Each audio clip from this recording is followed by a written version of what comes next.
Alhamdulillah Rabbil Alameen wa salatu wa salam ala Rasulullah al-Kareem wa ala alihi wa sahbihi ajma'een ashhadu an la ilaha illallah wahdahu la sharika lah wa ashhadu Muhammadan abduhu wa rasuluh sallallahu alayhi wa sallam.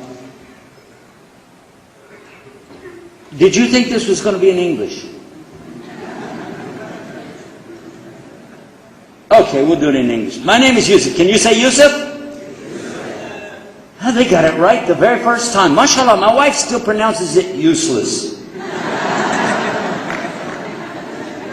Could be a speech impediment. I'm not really sure about that.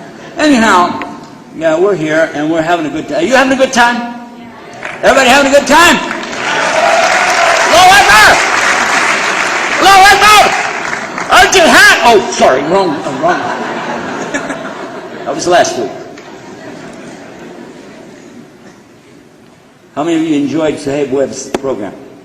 Allahu Akbar. Allahu Akbar.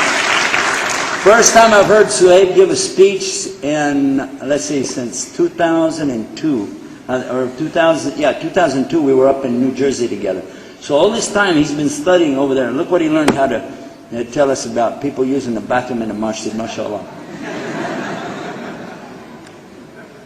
And Sister Megan, mashallah. I didn't know she was giving speeches. You know, I've known them since when we were in Columbus, Ohio. That was maybe 10 years ago. So all of these shababs and shababettes, mashallah.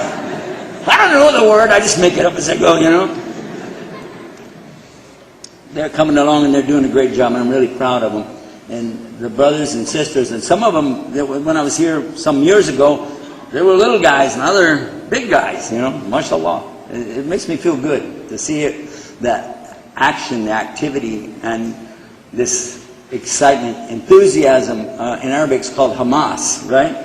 Yeah. Huh? I feel like George Bush, you know what I'm saying? What was I going to say? All right. I'm from Texas, you figured that out already, yeah? Alhamdulillah. But I didn't vote for him. No, sir. I was real happy to vote for President Obama. Cut. Back up the tape. All right. I'll get that out of the way. Alhamdulillah. The praises to Allah. We have a lot of guests here. Our guests, not Muslim. Raise your hand again, real quick. Okay, there's your targets, guys, watching it as they go back to the parking lot. It is sad when we have to begin our programs out defending our right to even breathe.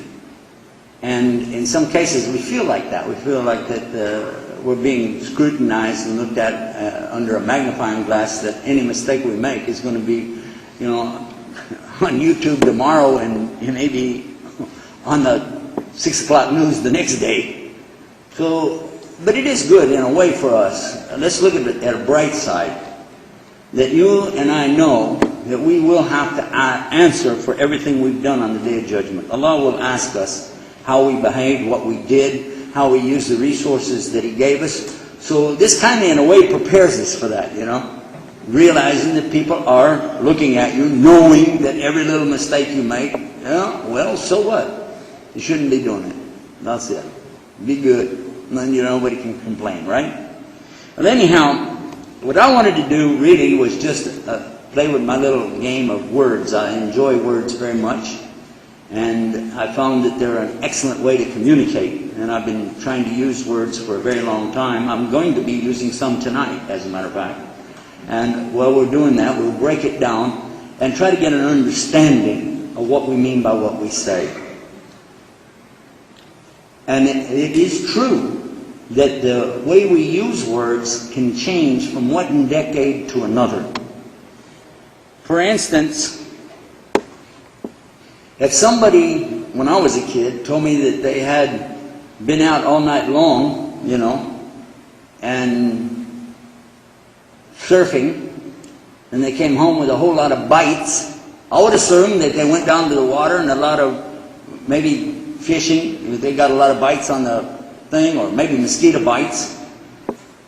Then I would be surprised to find out, no, he's talking about, he was on the internet surfing, and the bytes he's talking are B-Y-T-E-S. He's talking about the bytes like gigabytes, megabytes, terabytes. Terabytes, that's a new one, isn't it? Terabyte? Yeah, just take a byte and tear it up. I don't know. I don't know, what is this stuff? There's a lot of stuff, right? So words change, you know. When I was a kid, you were really happy. Hey, you were gay. Let it ride. Okay, don't say nothing else. Yeah. So what I thought we should do is break it down and make it simple. A couple of words I want to talk about, and I'll be done. Finished. First word is Allah. And I remember, when I was a new Muslim, Texas, a guy comes up to me, how come you don't say God like normal people? Why you say Allah? Won't you say God? Be normal, boy. Sheikh Sohaib, by the way, he's from Oklahoma. We forgive him for that. I don't know if you know about the Texas OU game. That's a big thing every fall, every October. That's a big deal. Our university against their university. But seriously, I had to reflect on that because I did grow up hearing the word God, meaning the only one to worship, the one Almighty, the Creator, the Sustainer, the one that gives life and gives death, the one that's in charge. And this is God. To somebody growing up where I grew up. And so I was the same way when I was looking at this word, Allah. Why don't you just say God like normal people?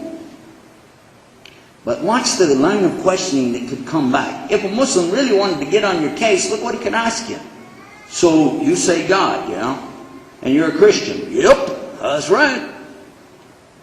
Well, do all the Christians say God? Well, they better. Well, actually they don't. They don't. Where are all the Christians in the world? Well, most of us is over here off of Center Street and down over. No. Let's broaden your horizons a little bit. Let's look around the world. We got about 6 billion human beings walking and talking on the planet, doing this and that and the other, right? And out of those people, how many are Christian? About a fourth, roughly, give or take, about a fourth of those people are Christian. Do you know that? And do they all say God? No. 75%? No. Half? Not even half. The reason I'm telling you that because the majority, the one single largest group of Christians is Catholic in the world today. And the largest majority of the Catholics in the world today don't speak English as their mother language. Did you know that? Yeah, they speak French, Italian, a lot of them are speaking Spanish. Some of them are speaking other languages in Europe. There are a lot of Catholics out there, and they're not using the word God. Go look at the translations. I'm telling you to do that. All you have to do is go to any hotel or motel on the planet. And when you go into the motel room, there's a drawer right beside the bed. Open it up. What's going to be in there? The Yellow Pages is already gone. Somebody got that. They didn't want the Bible. You take it out. It's put there by the Gideon Society. Not Gideon. This is somebody mentioned in the Old Testament. You open it up, take 1, 2, 3, 4 pages or something like that, you know, and you'll see that they're going to tell you about all the translations that they've made to these different various languages. The first one's the Afrikaans language, very similar to German language. You can look up the German language and see You can look up all of the different languages. Keep reading. Keep reading. Look at all the different languages, because the example they gave is out of John 3:16. What is John 3:16? Anybody knows? Raise your hand if you know. I'm not going to make you say it, but if you know what I'm talking about, you know John 3:16? Get it up there. All right. I saw more Muslims raise their hand than Christians. What happened here? What's that all about? John 3:16 in English, depending on which translation you have, says, "For God so loved the world." We can stop right there and look and see. Now, when it said God in English, what did it say in Italian?